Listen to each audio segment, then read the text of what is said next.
The broadcast is now starting. All attendees are in listen-only mode. All right. Good night, good evening, good morning, good afternoon. We have people from all over the world here, so thank you for joining us. It's a real pleasure to have another very fantastic webinar through our UMass Lowell connection. So I just want to start with Ashwin Mehta. Professor Ashwin Mehta, I'm going to hand this over to you so you can make the introductions. Take it over, Ashwin. Thank you, Dr. Abdullah, and welcome to Global Entrepreneurship Exchange, or GE2 webinar series. Today we have a presenter, Barbara Russell. We'll discuss her extensive experience in judging a vast number of pitch competitions around the world, as well as coaching and teaching entrepreneurship. And we'll offer invaluable tips to inspire entrepreneurs in embracing the basic of how to create a killer presentation in a pitch competition. Ms. Russell has co-founded CapW, an advisory and investment banking firm that helps early and mid-stage technology-enabled companies which are focused on the artificial intelligence, machine learning, VR and AR, education technology, clean technology, and financial technology sectors. She's entrepreneurs at a number of organizations in Boston area, including Techstars, Learn Launch, Mass Challenge, Harvard iLab, etc., as well as the universities such as UMass Lowell, MIT, and Babson on how to create a crisp, clear, well-reasoned pitch deck, and then how to effectively communicate that deck to the audience. So for students as well as the faculty in the audience, this will be an excellent discussion on how to make a winning pitch. With this, I welcome Barbara Russell. Barbara? Hi, thanks so much for the, Ashwin, for the incredible introduction, which I could never possibly live up to.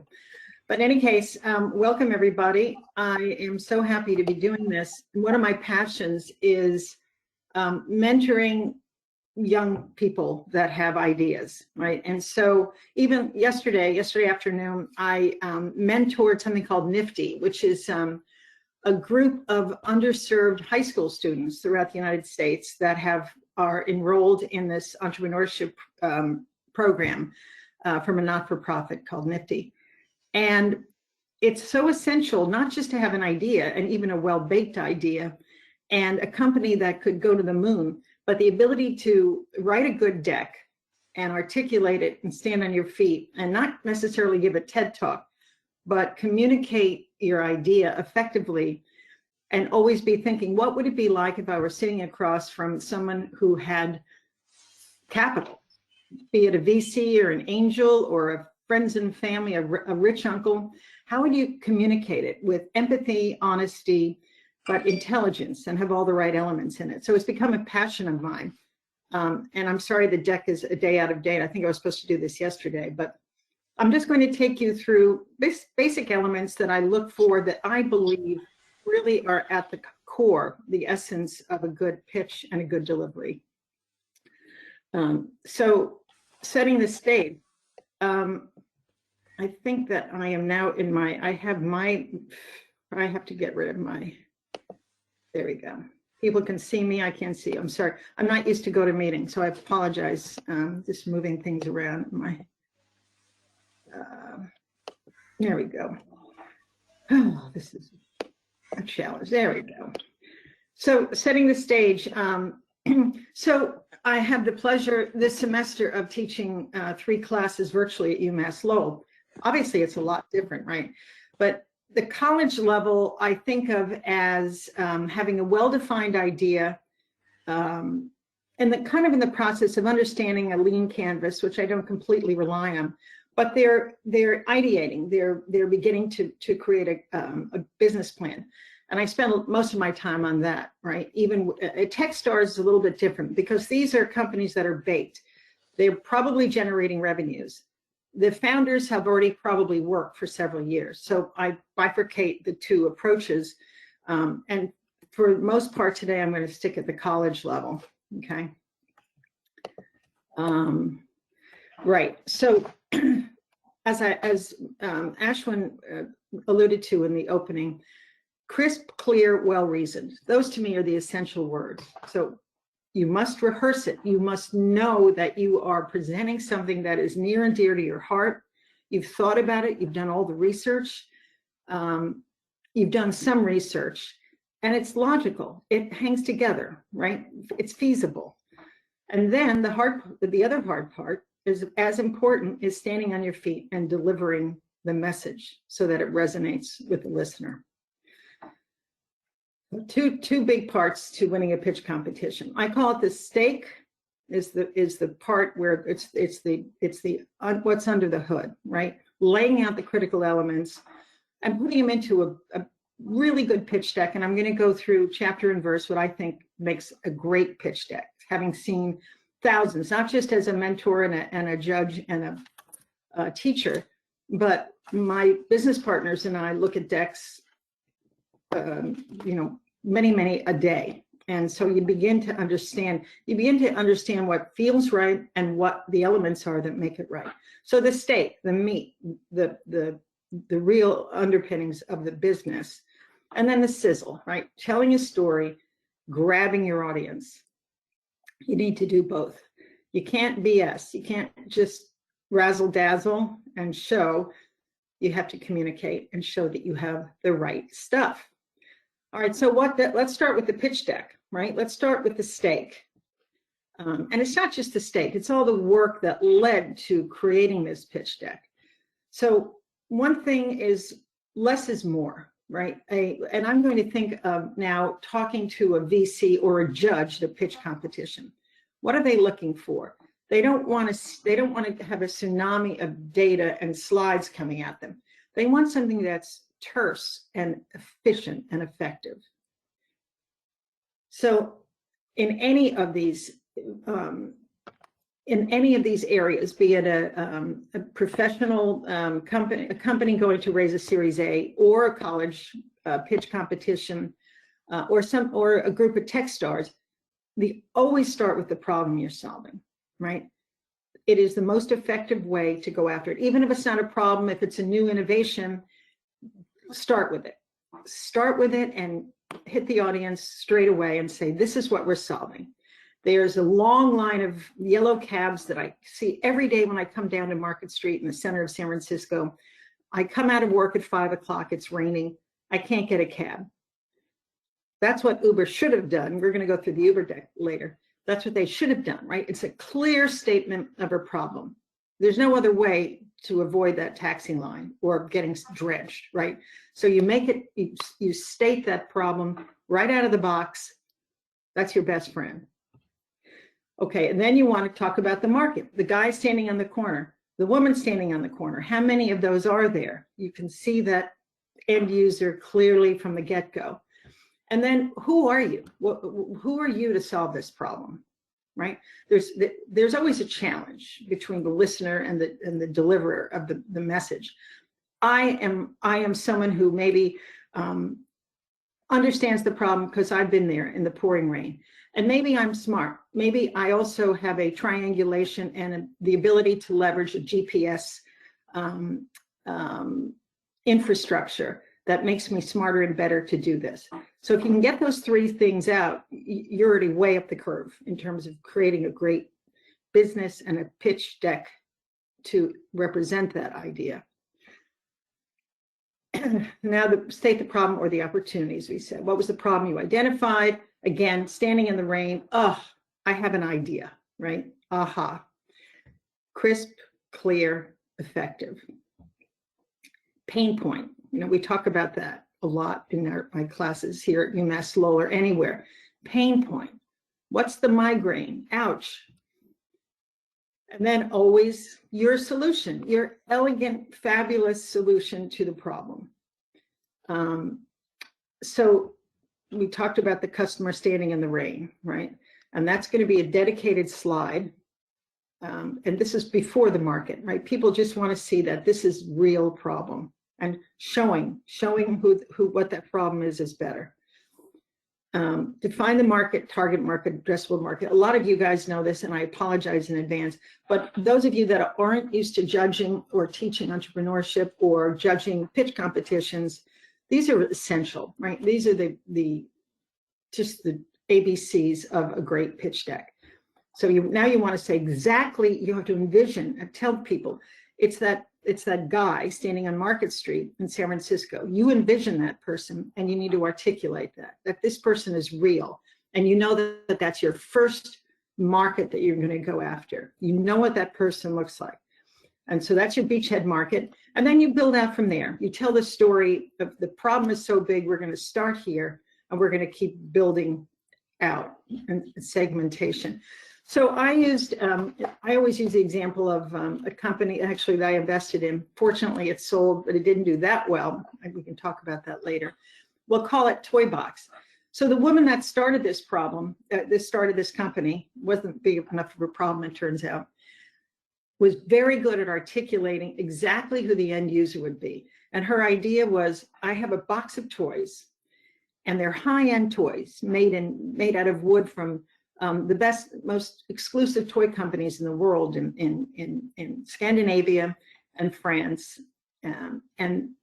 This is the exact market I'm going after. It's a household that has $100,000 or more in income.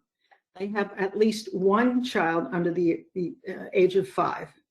And they're in these 4 targeted markets. And then she even knew what this end user was going to look like, okay? And she defined this so well. So you can take a look at who she is. She's married. It's a woman, because the woman typically makes the buying decisions of toys. But this is essential, and I'm not going to spend too much time on this. She did a great job of figuring out the market, both in the tops down. A lot of people do this kind of a dangerous way of defining a market, which is, well, people spend $5 billion on toys, and if I got, I don't know, 0.5%, it's a little, it is a good way to test your market sizing assumptions, but always start with the bottoms up, right? How many people look like her and have these and fall into this funnel? So bottom line, you have tops down and bottoms up. And again, we're going to get to the Uber example, but Uber was smart. They understood pretty much where the most efficient way to reach that guy standing in the rain at 5 o'clock who couldn't find a cab. They knew California because they lived in California.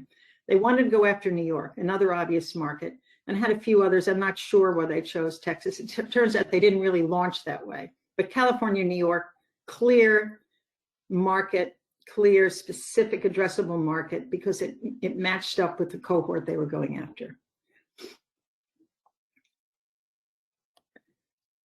Yes, we know that the number one reason for business failure is not knowing exactly who that customer is, right? And also, is the problem big enough? There's a lot of competition for what's the number one reason businesses fail, but it certainly is not knowing exactly who the customer is. All right, so now we've laid out the problem, we've laid out a solution, we've laid out the market that we're going after, and here's another big one.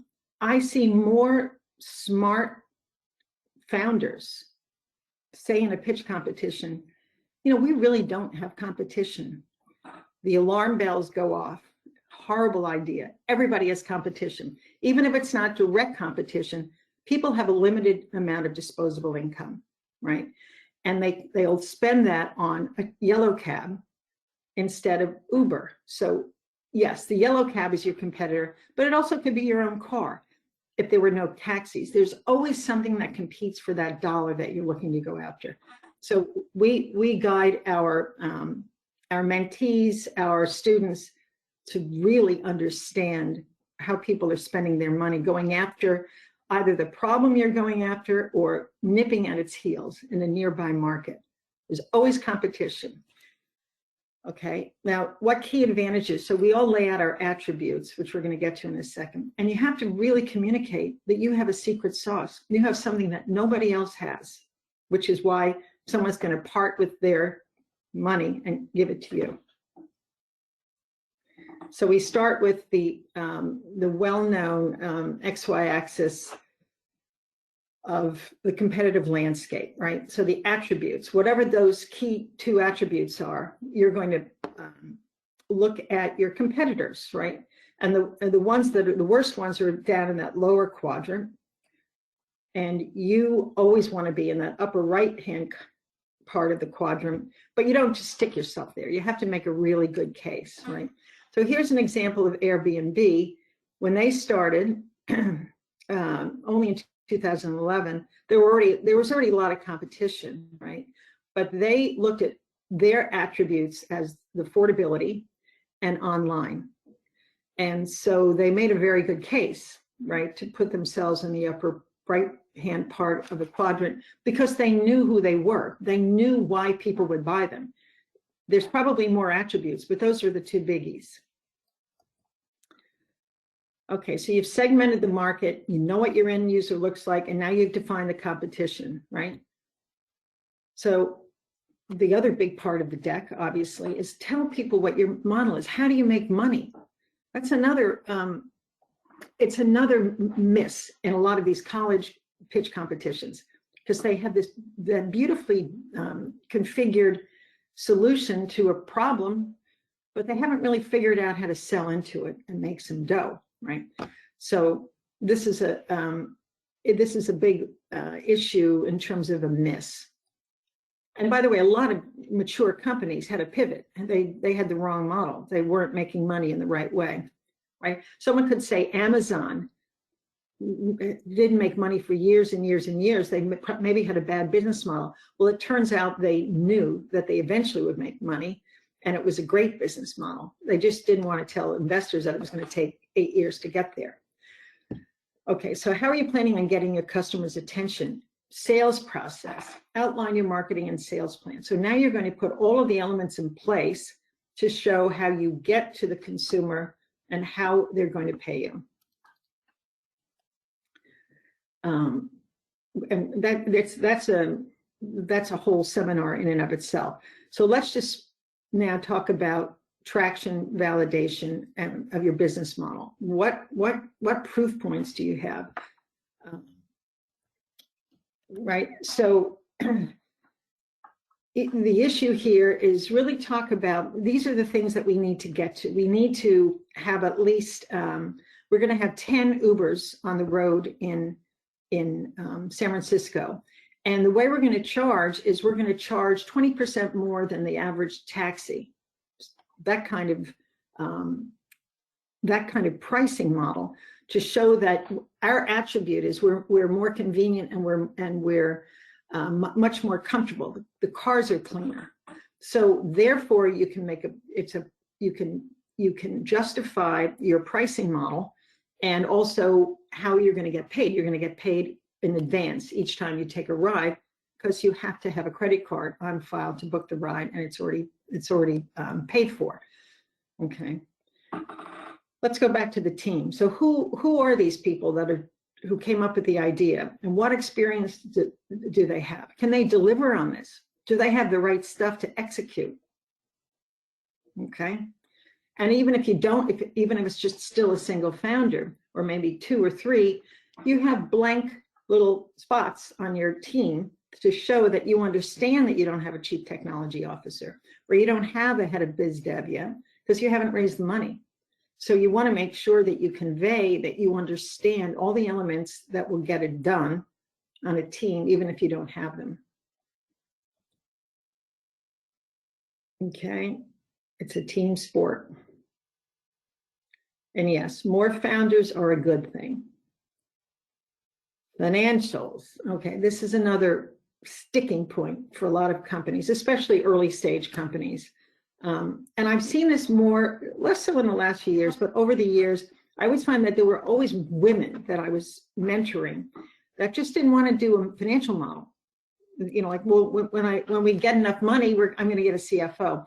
It's not that hard. I would send them an Excel model with a few data points already populated in the Excel spreadsheet to show them, first of all, how to tee up their deck, to tee up their model. But importantly, how you really, when you wake up in the middle of the night and you have oh gee, I have another idea about my business, go to your model. If I could add an extra biz dev person, I can bump up my sales forecast for this year. If I use Google Ads in a different way, I can knock this out of the park. All the things that are part and parcel of your model, right? That reveal what's going on in your brain. It's your guide dog, as I say, about how to think about your business. And yes, for early stage companies, do not do very complicated spreadsheets. First of all, it's going to change. Yes, you can have these in your deck, but don't show them you can have them, on your hard drive, but don't show them in your pitch deck. You want to see crisp, clear, just a few metrics, right? The key ones. How are you going to, what's your financials in the next year or two in terms of sales and your expenses? And what's, you don't even have to list your burn rate. A judge or a VC or an angel is going to understand what your burn rate is if you're an early stage company just raising like friends and family or seed. And be prepared to discuss all of your assumptions. Do not do hockey stick. Very bad idea. Unless, I mean, Uber said, and you'll see again, I know I keep referring to it, that they could have hockey stick, they could have business as usual, or they could fail. I don't know if that's a good idea, but they couched their hockey stick growth with, but there's a lot of risk in getting there, and there's a lot of pitfalls. It is intimidating. It shouldn't be, right? Walk the financial talk. I actually taught a course at Babson called Walk the Financial Talk. Talk about them with confidence when you pitch, and be incredibly familiar, almost just converse with great confidence about all of your KPIs and nail it, right? You will get through this if you can deliver a credible financial model and discussion thereof. Okay, so we can go. I don't want to spend too much time on this because I know we have limited time today. Right, so we all went through this: pricing, revenue model, cost structure, and KPIs, key performance indicators. Again, we have to decide. I kind of let this bleed into later, more mature companies that are maybe at Techstars already or Mass Challenge. But if you're coming out of if you're in the pitch competition, for instance, at the Difference Maker here at UMass Lowell, a lot of these are not necessarily lean canvas, early stage stuff, right? Customer acquisition cost. Once you're raising an A round, that's really important. That it defines sustainability, right? So if it costs me $20 to acquire my customer for the toy company, but that customer churns out after 3 or 4 months, and I only made $20 in profit, that's not sustainable, right? So LTV over CAC is one of the key metrics that VCs look for. So if I spent $20 on acquiring a customer, I would, as a VC, expect you to have about $120 or more of long-term value, because that shows that your business is sustainable. Once you've got that customer, you can hang on to them, and it'll be a gift that keeps on giving for a while, right? So they'll give you 6 or 12 months of revenues and profits. And then the other elements, again, capital raising isn't that big a deal in college pitch competitions, but you do talk about that you're going to have a gap between, you're going to have a few months, quarters, years of losses, so you're going to have to raise capital, right? Most businesses are not organic unless they're not very scalable businesses, but they're small and medium-sized businesses. And I also talk about that a lot at Nifty, because I have kids that want to take over their uncle's painting business. So this is not a rapidly scaling business, right? It's an SMB business, which is very different. So the businesses that we're talking about are businesses where you have to raise capital because they require much more investment because they're going to pay off in much larger returns over time. Not all of them, but we tend to focus on the larger businesses that have a lot more potential, that are typically tech enabled. Okay, and exits. I think exits are overdone in terms of discussion in early stage companies. You don't have to hurt your head on that by and large. Yes, later on, when you're doing professional pitch competitions or the accelerators like Y Combinator, Mass Challenge, Techstars, you need to talk about an exit because people want to get paid, right? They want to see a way out of their investment. Again, we covered this, long-term value CAC. And sanity checks. So now you have your deck done. You've gone through all of the key elements of creating a great pitch deck. And now you have to kind of go back and say, does this really make sense? What percentage of the market am I saying I'm going to have, let's say in the third year? Well, if I have 50% of the market in the third year, I think I better go back and redo my deck, because that's an outsized success rate for most businesses. So you want to make sure it hangs together and looks right. And then what would the valuation be? You can talk about that. When do you hit break even? People want to see sustainability, well thought through, and that is a smart, competent founder or founders. We talked about burn rate, churn rate, right? So that's, your customers are leaving, so you don't have a sustainable business, and you have a low long-term value to CAC. Monthly recurring revenue, big KPI, big metric. People want to see sustainability, right? So they want to see customer A pays $50 per month, right? And so you want to see the right trend on MRR. Yeah, and this is another one. Again, this is not that relevant to college pitch competitions, but it is for the other pitch competitions we were talking about. I do a big one every year called the Rice University Pitch Competition, and I think it has the highest amount of awards of any pitch competition in the country. And I've seen businesses, you have to be in college to enter Rice University Pitch Competition down in Houston. And some of these companies are on their way. I had one 2 years ago that raised capital during the pitch competition, and their valuation went from something like $6 or $7 million to $25 million. It was a drone technology for lowering a bed from a helicopter to pick up a wounded soldier. And it triangulated, it used drone technology and geopositioning to stop the spin. And so they started out by saying, we're an early stage company. It turns out that they really were already, they had a beautiful minimum viable product that was really already a fully baked product. So they didn't mean to fib about where they were in their stage, but it's really important to say, we're an early stage company. We really haven't, we're still in MVP land. We haven't formulated the right product for the end product, the product that we'll launch when we go to market. I'm sorry, I have workers downstairs that are drilling, so if you hear a noise, I apologize. What stage are you in? So, I break it up like this. I think most college students are in freshman stage, right? A piece of paper to maybe a beta, if they're lucky. And the rest are much later, right? Beta to full production, and they're all Series A. Seniors are off to the races. They're more than seniors, right? They're already probably making some money.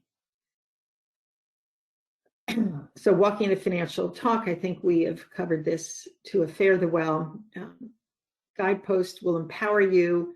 Having command of your financials will put you in the driver's seat. And this is from the bottom of my heart. I see it. It's absolutely essential that you have a financial model.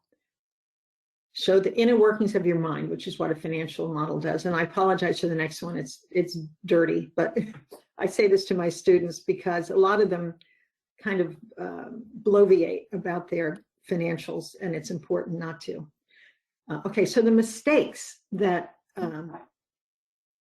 that founders make, these are big, right? I'm of a certain age. What I can't stand, it's so bullet points, too many bullet points, it gets crowded. But pitch decks that have a lot of slides are annoying, but small fonts really are annoying to me. And I'll show you some decks where there's tiny little fonts, words all over the place. And I just makes me nuts. Keep it simple, big announcements, almost big headlines on every slide. Crisp, clear, show the audience that you're clear-minded, that you have focus, that you know what you're doing, and you don't need to razzle dazzle with 1,000 data points, just the ones that are important. Right. So, so at this point, the founder should, now that they've created their deck, it should be clear that they understand all of the most important elements, who their customer is, the value proposition, competitive advantage, a level of confidence that they can make money. They had a financial model that shows that they thought this through in great detail. And also that they're honest and they continue to iterate. Nobody has all the solutions ever. All good companies, all good technology companies, any company, this consumer products company, continue to iterate. Show that you care about the end product. Right. We become entrepreneurs. Ashwin, you can tell me when I'm at my limit, but I'm just going to go through some decks. You're doing fine. Okay. So Uber, so this is so this is their deck that they used. They had already started, but they really weren't up and running in any meaningful way. They hadn't raised their money. So this is a deck that I show my students over the years, and it's emblematic of, they didn't have their act together completely. Obviously, they were onto something big, much like Facebook was when they started. But you can see, I'd love to get your opinions during the Q&A session. They're serving a lot of masters, right? They're solving a problem, but it's not clear who has the problem, right? They start out with yellow taxis, and then you can see that they begin to select many, many, many end users with a migraine problem. And then they have many, many attributes. So it is kind of a carnival of solutions. And you can see that they're smart, but they didn't pull it all together. So let's just go through this. This is literally their first deck. Okay, so you can see that when they started, their idea was this Mercedes, right? I think it was going to be high end. And as we discussed, so they're stating the problem. They don't say problem, but they state the problem. So now I guess we would assume that the biggest problem is the technology in a radio cab or in a regular taxi. And they talk about miles per gallon of a Crown Victoria, the radio cab. So now you said, oh, so they're solving the problem of technology. There's radio dispatch, so they're just hearing one way. And then 14 miles per gallon. Oh, so they also must be solving for sustainability. Also, we know we had to raise our hand to get a cab. So it's GPS. And also, now he's also talking about, this is Travis Kalanick, the founder. He's talking about fare seeking or dead time. So he's also talking about the problem from the cab driver's point of view. So there's a lot going on in this sort of problem stating slide. Now the second slide is the medallion system. Taxi monopolies reduce the quality of service. So now there's a whole bunch of other problems here. It's expensive for these taxi drivers. So he is now again describing pain points of the taxi driver. And now there's another pain point that you see, which is accountability of drivers to clients. So maybe taxi users have a problem with the drivers. And we go back to, now we're going to say digital hail. So at the bottom, we sort of beginning to talk about a solution. Of course, this is a massive solution. It became, I rarely hear in the 2013 to 2020 timeframe, an early stage company that can't resist saying, we're the Uber of because Uber was the holy grail of success. All right, so this is their solution, on-demand car service, right? And they also now are telling you their market, professionals in American cities. Interesting. And it's convenience, it's technology, which reduces wait time. Fleets, and now the drivers are getting, they're part of this solution. NetJets of car services. So they're trying to communicate that this is a very high-end, almost a luxe kind of product. Right? You have to be a member, and you have to be professional, you have to be trustworthy. And now there's a lot of, these are attributes, right? Guaranteed pickup. You see photos of each other. So this kind of, they're getting into safety land. Key differentiators, yay, finally. Members only, one-click hailing, fast, luxe. Great drivers, high-tech, optimized fleet. More attributes, fuel efficient, solving a lot of problems, presumably their problems. Even though it looked like it was a Mercedes, I'm not sure why that's fuel efficient. And cashless billing, profitable by design. Here's their, this is their user interface. You see the BlackBerry in there, it makes me feel comfortable. And this was obviously the holy grail for them, which is their ability to use location-based technology. And this was at the heart of why Uber succeeded. Okay, so this is also interesting. I don't want to belabor this, but I love the Uber deck because and my students love it. And guys at Techstars and women at Techstars love it because they realize, God, these guys were sort of a mess, right? They were solving so many problems for so many different cohorts. And now we see there are people that are going to restaurants, bars, and shows that will use it. Bars, I'm thinking maybe you don't want to drive if you've been drinking. And it's fast. Okay, so that's another attribute. Airport pickup, drop off. Commuting, dropping kids off school. Oh, so another bucket are people that use passenger cars that will stop using passenger cars and use Uber. And the elderly, many end users. More benefits. Clean, another attribute. Quick. Environmental. We knew that they'd get there and they did. Why environmental, even though they said it was mostly Mercedes? Because the Mercedes is blue hybrid. Okay, they explained that. Lexus. I don't know about you, but I haven't gotten picked up one of those in a long time. They typically are 3-year-old Lexus. They're 3-year-old Priuses, right? And so that was it. The idea was it was mostly going to be premium to yuppies, right, that had money, professionals. Service area was San Francisco, and boy, did they nail that. Symbian. I don't know if anyone remembers Symbian. Demand forecasting, they laid out the market. And I'm sorry, I can make this available if anybody wants to use it. I'm happy. I did a lot of legwork to get these decks. Major market segments, more market segments, right? And by the way, very small font. Look at this font. This is another one that makes me crazy. But hey, they're Uber. They got it done. This is their market analysis in descending order markets. This is their attack plan. This is their funnel.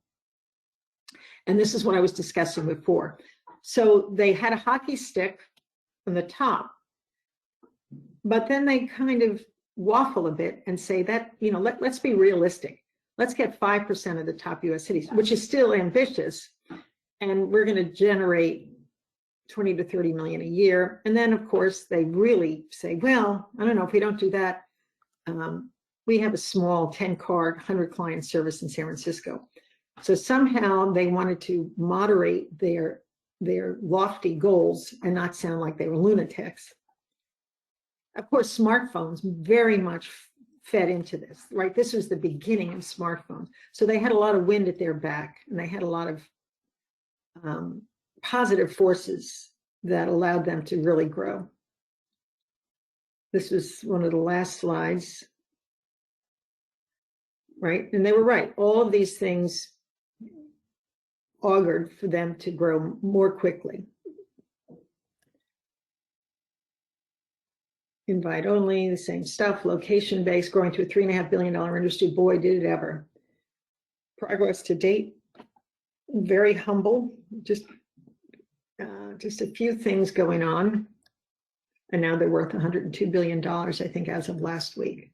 So things worked out, right? And then I go through this with in other seminars that I do. You know, very annoying things. These are things you want to, you know, if you're advising your students on pitch decks, I have a lot of, please never do this. It's just kooky, right? Lots of complicated stuff. And they did raise money.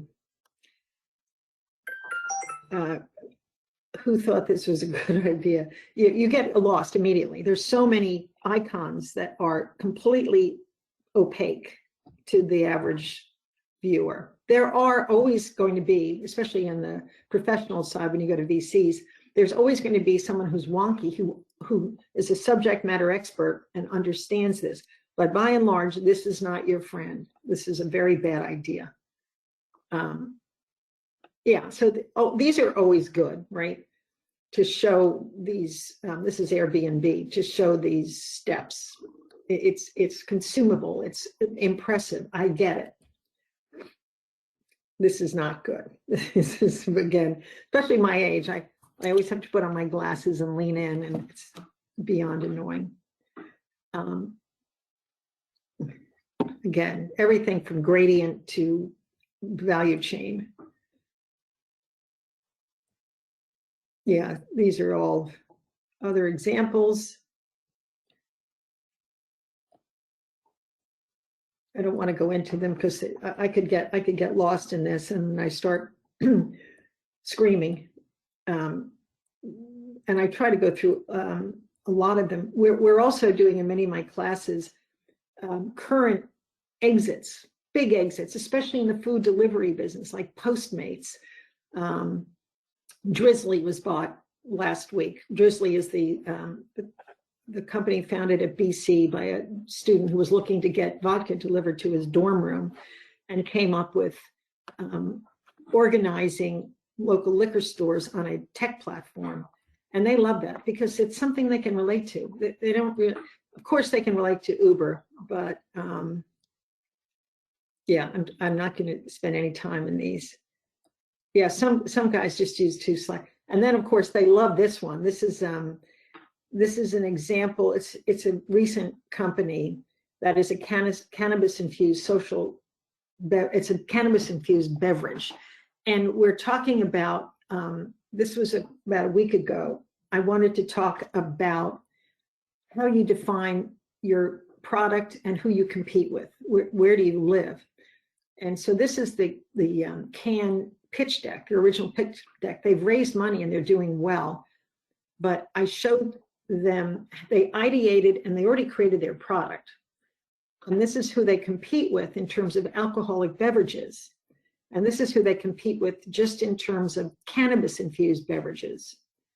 And so, I think you need to use highly relevant examples.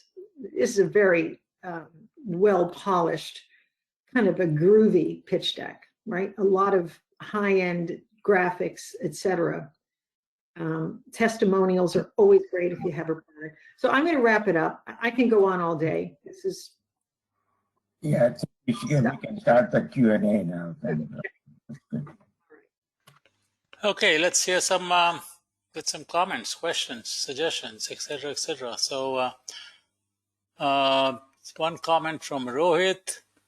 He wants a little bit more about how do investors looking for sanity check? How to invest? Could you put me back on and stop? Do I control screen sharing, or are you? No, you can, you're on, you're still on. I can see your screen. Right, I was going to stop screen sharing. Okay, yeah, we can stop. Thanks, Ashwin. Thank you. Stop it. Yeah. Okay, the question was, I'm sorry, I was No, focused on it's about sanity check. What exactly do you do to check. convince So, investors that you have done this sanity check? right. So I can go back to that slide, but at the end of the day, I define it. What makes sense, right? You don't want to, again, in 3 years, you don't want to own 50% of the market. That would be crazy, right? What you want to do is you want to make sure that it's incremental in a way that it's just logical. Here, there we go, our sanity checks. So you look at it, if someone says, if they show an iterative growth in terms of acquiring customers, the model looks like, that seems reasonable, you're acquiring customers. But if you do, all of a sudden you realize that you have 40% or 50% of the market, that's crazy, right? If you have 2 team members that you're paying very little to in the 3rd year, and yet you're generating all kinds of sales, it doesn't make sense, right? So you didn't adequately beef up a team, and the human capital as a percentage of all expenditures is too low. So you couldn't possibly be generating the sales you're generating unless it's just a tech company that is like maybe a web services company that can scale. So you really have to go through, is this logical? Does this make sense? And compare to its cohort, to its competitors, is that a reasonable margin? If you're selling a beverage and you have 40% margins, does that make sense if the rest of the industry is at 8.5% on average, right? So just go back and do a little sanity check. We do it all the time for when we're coaching before demo day at these accelerators. You kind of go back with them and say, let's just see if this presentation makes sense, right? If it was just as a friend, almost, let's just, even if we didn't have any understanding of finance and marketing, you just go back and say, this doesn't make sense. Or yeah, this seems logical and hangs in there. That's what I mean by sanity check. Okay. Next question here is about the business model canvas. Is it a good idea to have the business model canvas as one of the slides in the deck? Yeah, I think the business model canvas, of course, all of those elements we covered, basically, right? Stating the problem and the solution and the resources to get there. I don't want it to be too wonky. I use this I do it mostly in seminars, and I use it at Techstars uses it as well when they're in the early stages of companies going through the program and they're beginning to build decks. So most of their early stage decks are horrible. So yes, the business model canvas makes sense. All of it is predicated on it. And that is predicated on best practices over the years. So they're inextricably linked. Okay. How about if I have a proprietary idea? How do I build it into my pitch, the proprietary nature of my invention or product? Right. Yeah. So in terms of IP and other protections, that's not typical for a really early stage company because you haven't even raised money, so you probably can't defend trade secrets, patents, IP. But if it's proprietary, absolutely. And by the way, Uber had a lot of proprietary. You didn't see it in their deck, right? But they had their ability to leverage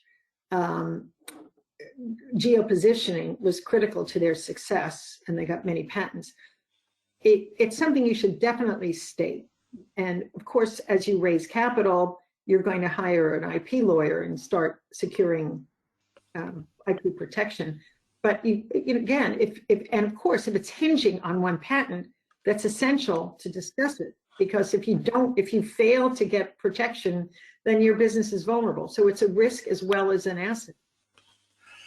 Okay, question about Uber. The slides, the decks that you showed about Uber, were those the actual slides that they used, the deck they used to get funded? Yeah, that was their first pitch deck. Really? How much did they get for that first pitch? And who funded it? You know, I don't have it with me, but it was on something on the order of $7–10 million. Okay. How In that round, Ashwin, weren't you invested in that round? Ashwin? I'm kidding. Is there a question to Ashwin? No. Okay.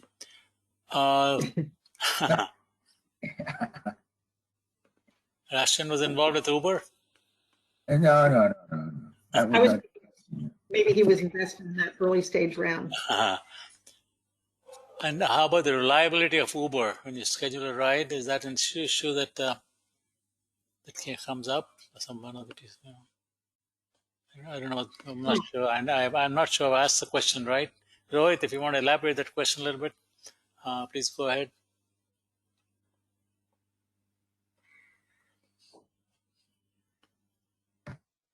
Okay, let's see. All right, anybody else? Just discussion from our panelists here. Yi Yang is here, Yeah. William Yell is here, and we've got all kinds of other people here, right? Yeah, Barbara, how much emphasis should be placed on venture idea and plan versus the execution of that? I missed the part. I heard the execution and what. Just repeat the So question. how much focus should be on the ideas and solution or problem solution versus the executability of that? Yeah, that's a great question. You know, it's essential to lay out a problem and completely dimension how large that problem is. And so that's critical. That's why we lead with it. Is it a real problem? Any good VC or judge or any stakeholder is going to make sure they drill down. Is this a real problem? And do you have a real solution? And are you qualified to have come up with a solution? Have you dimensioned the market in a way that makes sense? So all three are inextricably linked, and you can't have a successful pitch or company unless you've articulated each of those very clearly. A question here about the slide deck that you have. We will be, this is being recorded, so anybody who wants a recording of the video of the webinar can obtain that. But are you willing to send them a copy of the deck of slides, or is that something that you much rather not do? Absolutely. Yeah. Maybe give me credit. There's some. Yeah. Could you pop up your email ID so that it'll save some emails if you just put up your email ID so people can directly send you an email.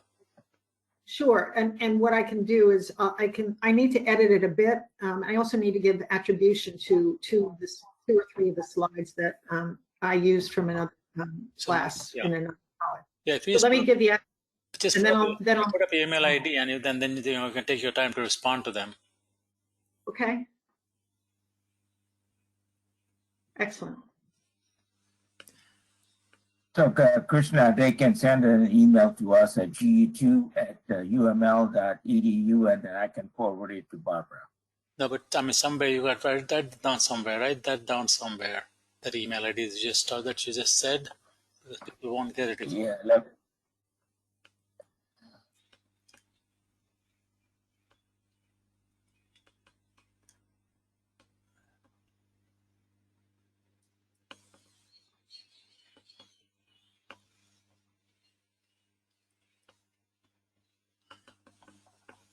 GE2, what is that? GE2@uml.edu. Is that what you want? What you're saying? Yeah, let me, if I can share the screen, I'm going to put that. Okay. I'll do that to you. Let you share the screen. Yeah. Yeah. While he's doing that, what is the most important part of the pitch? That's a really cruel question. You know, again, when I say inextricably linked, I mean that. You know, I think the first three slides are important, which is your problem, your solution, and who are you to solve it? Who are you? Just tell me, what subject matter expertise do you have? You could identify the problem and come up with a solution and actually deliver it. that's an elevator pitch, right? So the reason that elevator pitches cover those specifically tells you a lot about what the real, how it boils down to the essence. Mhm. Krishna, are you able to see my slide? Yeah, I can see a slide. Yeah, so that Ashwin, Yeah. Ashwin underscore Mehta at UML.edu, right?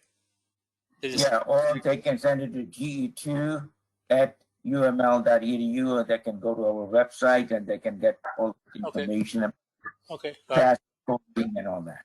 Okay, great. So So David, Krishna, yeah, go ahead, Yi. oh yeah, I just want to ask a follow-up question. First of all, I want to thank Barbara for such a wonderful presentation, and I did learn a lot, from her. And some of the points definitely validate what what we delivered in the classroom. And since she emphasized the 3 points, right, in the pitch, the problems and how to solve the problem, and also who you are, right?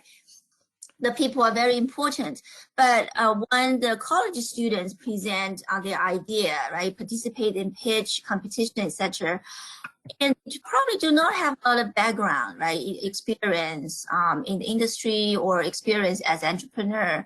And I wonder, Barbara, do you have any suggestion to the college student, college entrepreneur, when they make the pitch, how can they present like who they are in a better way? That's a great question, Dr. Yang. By the way, you're very modest. You've done a great job in teaching entrepreneurship. I know that for sure, since I'm following in your footsteps. Yeah, so right, you can't claim subject matter expertise unless you took a period of time and you had many gap years and then came back to college. So clearly, you're never going to be able to claim a deep domain subject matter expertise. But what you can do is I find if you can state something personal,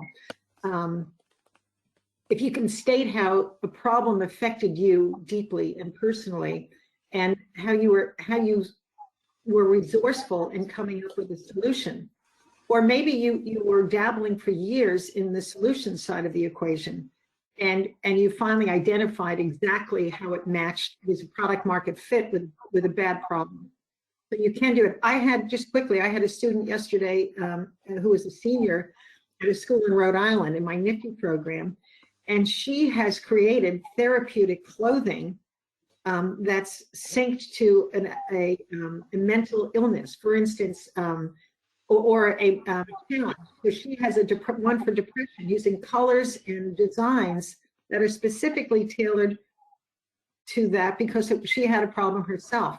She also has one with children with autism that has a puzzle on the front of the sweatshirt, and that resonates with them.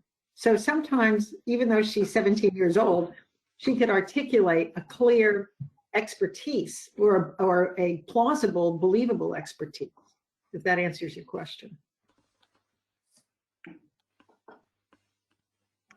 Okay, I guess we run out of time here, folks. Ashwin, you want to wrap it up? Yeah, great. Thank you so much, Barbara. That was an excellent presentation and quite enjoyable. I learned a lot myself as well. And thank you all for attending this webinar. Our next webinar will be on March 29th, and it will deal with the most relevant topic of the time, post-COVID-19. Hopefully we are over that pandemic. And what will be the workplace look like? And we have a researcher in our UMass faculty, Dr. Scott Latham, done a lot of work on that, and it will be an interesting presentation. So please plan to attend. We will be sending out the information about that in the next few weeks. So again, thank you so much, and thank you, Krishna, for Thank you, everybody. And I really appreciate it. Thank you, everybody. Thank you. Stay healthy, stay safe, stay happy. Thank you. Bye-bye. Bye. Bye-bye. Bye-bye, everyone. Bye.